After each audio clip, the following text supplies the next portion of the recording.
নেতানিয়াহুর দেশের দখলদার বাহিনীর আক্রমণে যখন গাজার বাতাসে লাশের গন্ধ, ঠিক তখনই সামনে আসলো ভয়ঙ্কর এক অজানা সত্য।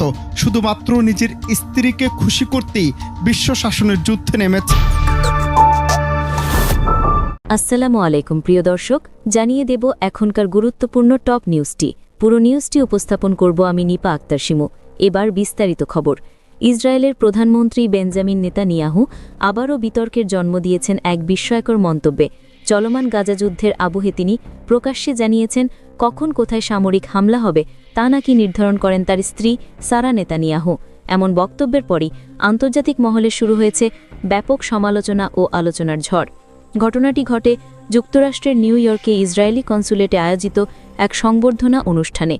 সেখানে নেতানিয়াহু রসিকতার সুরে বলেন, আমার স্ত্রী আসলে বক্তৃতা লেখেন এবং ঠিক করেন কখন কোথায় হামলা চালানো হবে।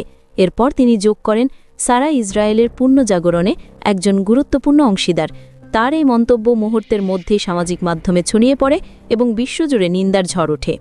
অনেকে মনে করছেন এটি শুধুই একটি কৌতুক নয়, বরং ইসরায়েলের যুদ্ধনীতিতে পরিবারের প্রভাব সম্পর্কে এক ধরনের ইঙ্গিত।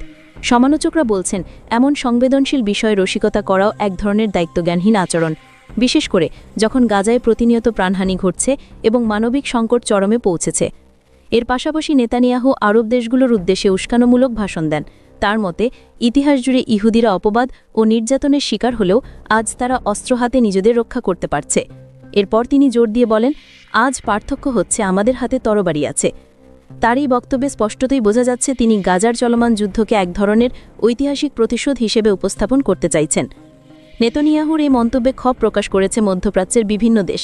বিশ্লেষকরা বলছেন, এটি কেবল একটি হাস্যরস নয়, এর মধ্যে রয়েছে রাজনৈতিক মাত্রা। বিশেষ করে এমন সময় যখন ইসরায়েলি সরকার গাজার সামরিক অভিযান নিয়ে আন্তর্জাতিক চাপে রয়েছে এবং নেতানিয়াহু নিজের নেতৃত্ব নিয়ে দেশেও সমালোচিত। তবে ইসরায়েলি প্রধানমন্ত্রীর ঘনিষ্ঠ সূত্র দাবি করছে, নেতানিয়াহু শুধুমাত্র হাস্যরসাত্মকভাবে এই মন্তব্য করেছিলেন, এটিকে বাড়িয়ে দেখার কিছু নেই। কিন্তু আন্তর্জাতিক সংবাদ মাধ্যমগুলো বলছে, একজন রাষ্ট্রপ্রধানের মুখ থেকে এমন বক্তব্য তার সরকারের নীতি প্রতিফলনও হতে পারে। বিশ্বজুড়ে নেতানিয়াহুর এই মন্তব্য নিয়ে বিতর্ক এখনও থামেনি। কেউ বলছেন এটি কেবল রসিকতা, আবার কেউ বলছেন এর পেছনে রয়েছে বাস্তব ইঙ্গিত। তবে একটি বিষয় স্পষ্ট, এই বক্তব্য ইসরায়েল ও মধ্যপ্রাচ্যের সম্পর্ককে আরও জটিল করে তুলতে পারে। প্রিয় দর্শক, এই ছিল এখনকার গুরুত্বপূর্ণ নিউজ। আরও গুরুত্বপূর্ণ নিউজ নিয়ে ফিরছি কিছুক্ষণের মধ্যেই। নিউজগুলো সবার আগে দেখার জন্য এই চ্যানেলটি সাবস্ক্রাইব করতে ভুলবেন না। ধন্যবাদ।